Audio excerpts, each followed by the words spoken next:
I'm Jeff Richards. Welcome to this presentation, this ramble around the churchyards of St. Nicholas. This is a little bit of a slow start to something which should hopefully be a really light and interesting and fun walk around the churchyard. It is a beautiful day. This was taken by one of our church wardens today, Easter Day.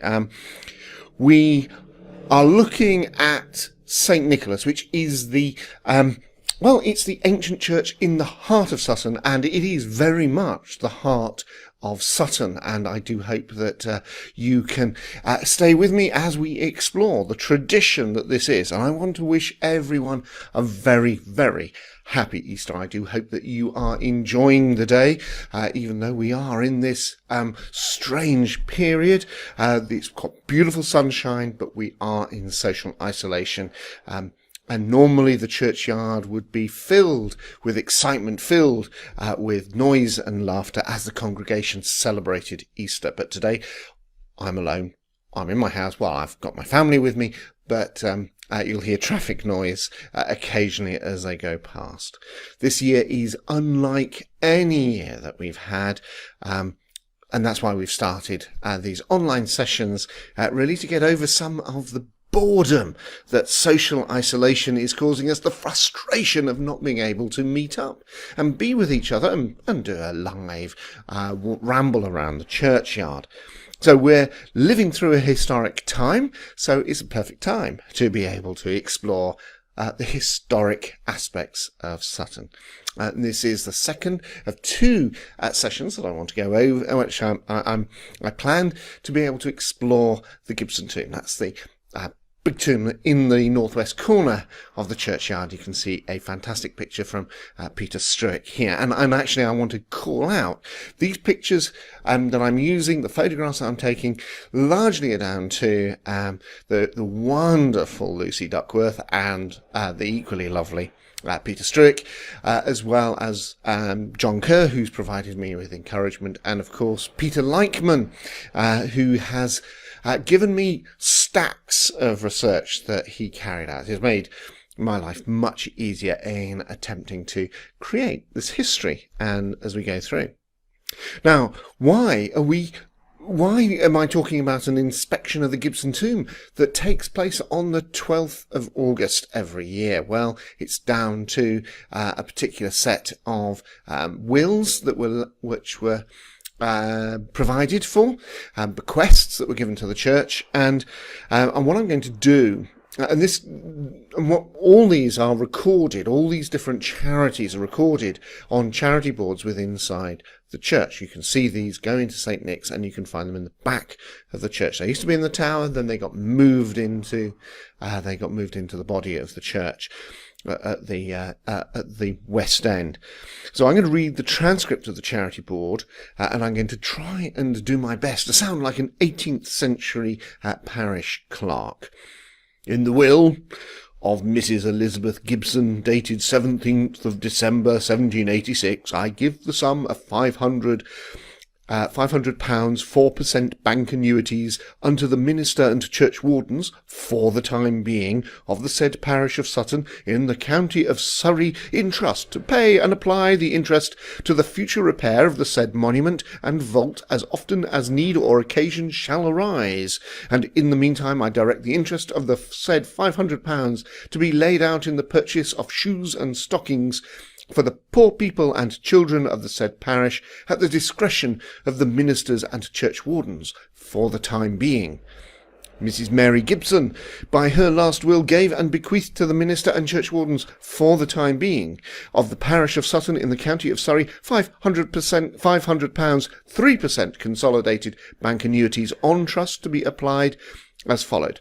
£5 to the minister of Sutton for the time being forever for preaching a sermon on the 12th of August every year. £5 to be distributed that day at church for the poor every year by the church wardens. £1 to be paid by the clerk of the said parish for the time being on that day in every year. £4 to be divided between the church wardens on that day for every year, on condition that the said churchwardens do attend on the said 12th of August in every year and survey and examine the monument and family vault of the Gibsons, and if any reparations or amendments are wanting, and they do apply and certify the same to the governors and guardians of Christ's Hospital, and if they should refuse or neglect to repair and amend the aforesaid monument within the limited time, that the said churchwardens of Sutton, for the time being given notice of such refusal or neglect to the governors and guardians of the Foundling Hospital.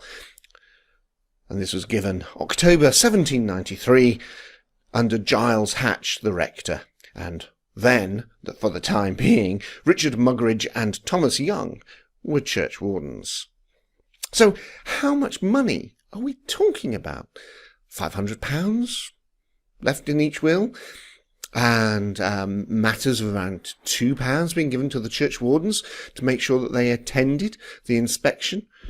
Well, I think I mentioned in the last ramble that a man called George Stone was appointed graduate of Trinity College. He was a graduate of Trinity College, Cambridge, and he was appointed to be curate at Sutton, and he was appointed with a fantastic salary of £35 per annum as his salary. Now, today, the average starting salary for a Cambridge graduate is £27,500, £27,600 actually. So using that as a measure, we can get a sense that between them, the Gibson sisters left to the church an amount of money the equivalent of over £750,000. So that's £788,000. And the £5 distributed to the poor each year was the equivalent of just under £4,000 in today's money.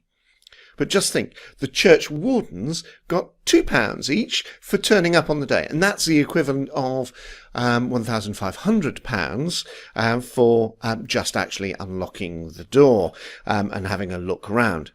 Compare that with the average annual income for a farm labourer at the time, which was an astonishing £12.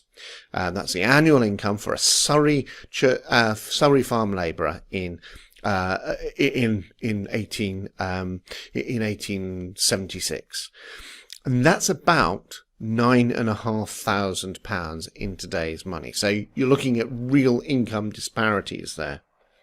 Now, we do have an interesting record of the distribution of the charity money in, well, some 52 years after the distribution started. So that's 52 years after Mary Gibson died, and that's 1848. By 1848, the population of Sutton had started to really swell, and it had doubled from where it was in around the time of James Gibson's death in 1776 of around probably less than 600. It was just over 600 in 1811, but by 1848 it had doubled. The population had doubled. So Sutton was 1,200 people. And Sutton Railway Station was opened then by the London, Brighton and South Coast Railway on the 10th of May 1847. So after that, that's when Sutton really started to mushroom in terms of its population. So back to this 12th of August 1848. This person that I'm showing you here is a guy called William Hardy Vernon. He was the curate and minister in charge of Sutton Parish. Why he wasn't the rector is probably another subject of a ramble. When my first script that I wrote for this, I had long digressions on the fall and rise of the Hatch family, an ecclesiastical family who are worth really probably 2 rambles about, because they are fantastic. But anyway, Vernon is a wonderful man. He has a road named after him in Sutton. He preached a sermon according to Mary's bequest in 1848. We know that. And he then worked with the church wardens, who are called John Grace and Mr. Overton, to make distributions from the bequests of the Gibson sisters. And you might know the name Overton as well, because Mr. Overton has a name, has a road and a school named after him. And the Overton tomb for his family is also in the churchyard. Now, in 1848, 99 poor people were each given a shilling, and 92 people, that's men, women and children, received stockings and shoes. In 1858, there were 129 people who received at least a shilling in relief. The population was getting larger, but poverty was actually really starting to bite in here. And in 1859, the church wardens actually waived their right to their £2 for each of the inspections so that more money could be given to the poor. And then the last distribution of money from either Elizabeth or Mary Gibson's bequest took place on the 12th of August 1862, and that's 2 years before the new building of the church was made, and really as the need for the new building that we see today in the churchyard. And this is really when the monies from their charity and other charities were then amalgamated into general parochial charities. But the 12th of August tradition, from its beginning, had three parts. So first of all was the inspection of the tomb itself. That's the obvious bit in there. And then you also had the distribution of charity and a sermon that had to be preached. But the point about having a day to do all this is that everything else is anchored around it. So everyone knows you've got the charities displayed in the church. That's the money that the poor are entitled to. They know that 12th of August, that's when they can expect to get a shilling or whatever. They know that they can be trusted that that's what's going to happen. So the 12th of August was an important anchor date.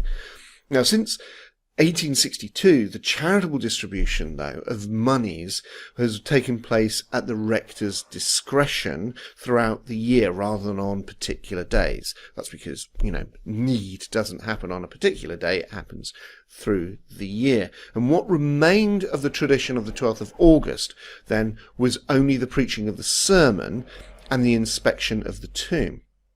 And then, if we think about how that developed, is that the annual inspection of the tomb on the 12th of August each year turned into an event. Separate from this administration of charity, it became something of a show, with the rector coming out in full vestments and a boy carrying the keys on a cushion and other paraphernalia. Now, what we'll see is that we still use the same cushion today, but the boy actually got old and shabby and we had to get rid of him.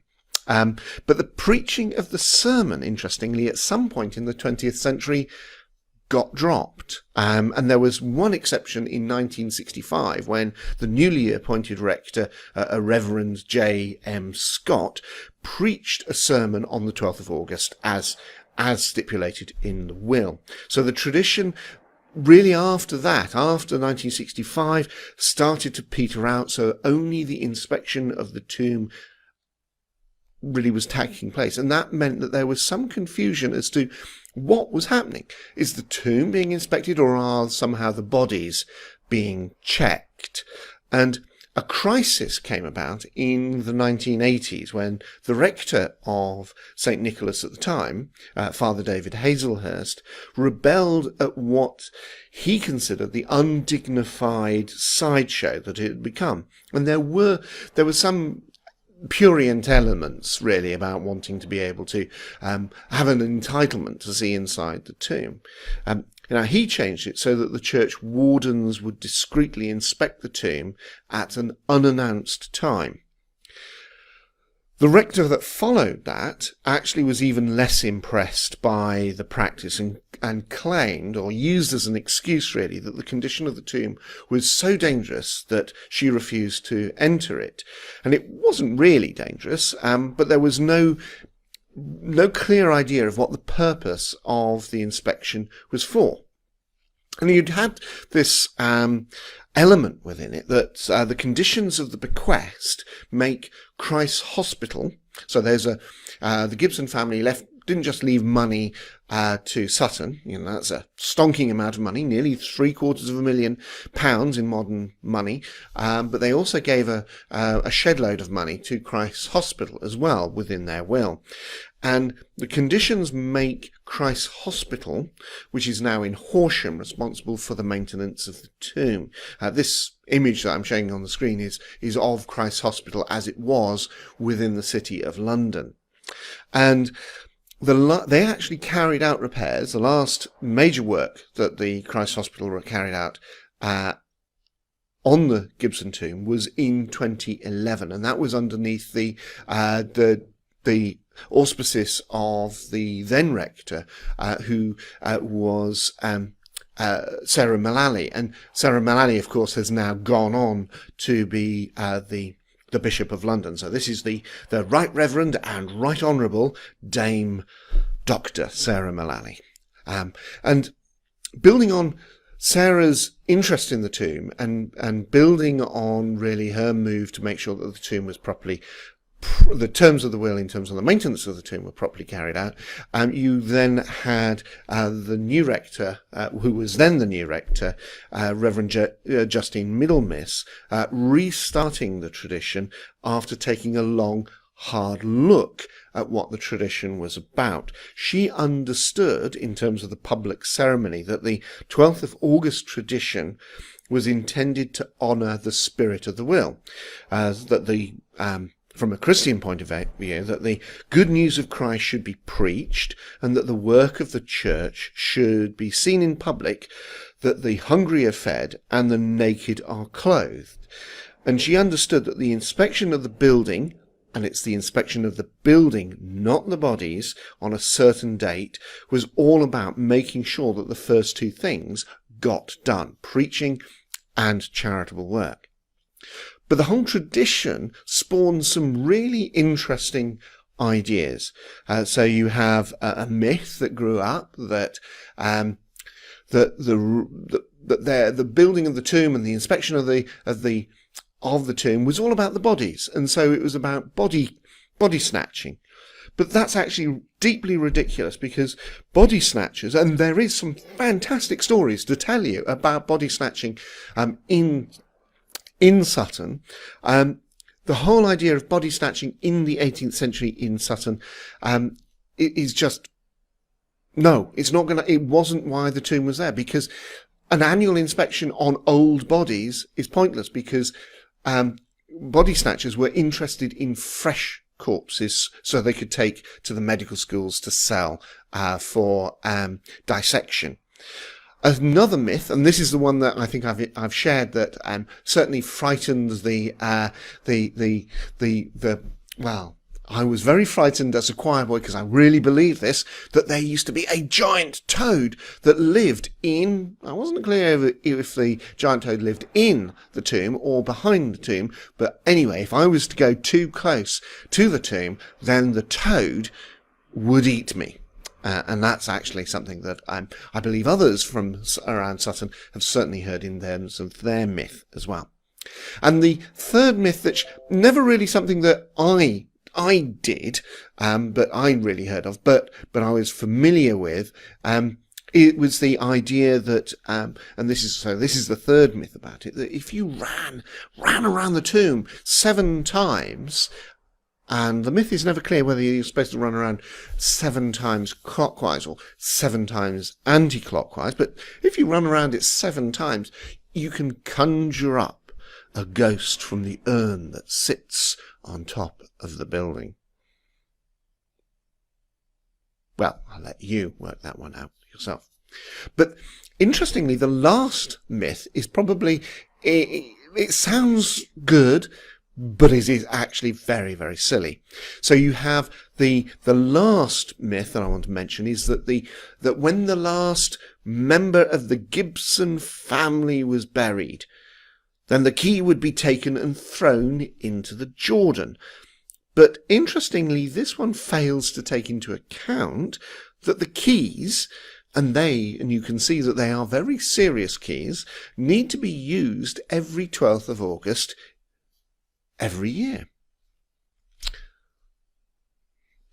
Okay, let's follow the rector into the tomb. And you can see here one of the old cushion and one of the small children that we always replace every year to keep the tradition fresh.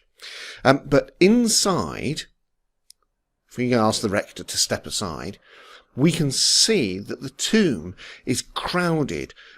There's 2 stone coffins and 5 timber coffins, and you can see here that you've got the fresh pine work, the fresh woodwork, that the supports here have been restored, and this is the work that was carried out by Christ's Hospital in 2011. There's an interesting survey that was carried out in 1972 by a chap called Norman Crabtree of the Churchyard, and he spent some time looking at the tombs. And the advantage of 1972 of looking at those is that that survey of the Churchyard, the inscriptions were much more legible on every tomb around there, and so it's actually very important to understand that, you know, some 50 years ago the pollution levels had not destroyed so much of the tomb, of the inscriptions on things, but the survey of the coffins, you cross-registered the actual inscriptions on the boxes, on the tombs, plus on the coffins that you see here, plus registry entries, to be able to try and map and understand what's going on inside here. And we reckon that there are 9 bodies inside these 7 boxes. But we won't know. We won't know for sure until some archaeologist decides to, in the future, pop the lids and have a look inside. And I don't think anyone's in a hurry to do that anyway. Now, I do hope that the inspection will be able to go ahead this year. The threat of the virus and our need to keep social distancing means that even events as far away as the 12th of August are necessarily in doubt. I've intended in today's session to educate, inform, hopefully entertain you, and I think I have come to the end of my ramble. I hope you've enjoyed listening to the stories that I've been telling. Do comment on how I can improve these and what else I can tell you about in our exploration as we go forward. But for now, I'm going to say goodbye. And so long, Sutton, your history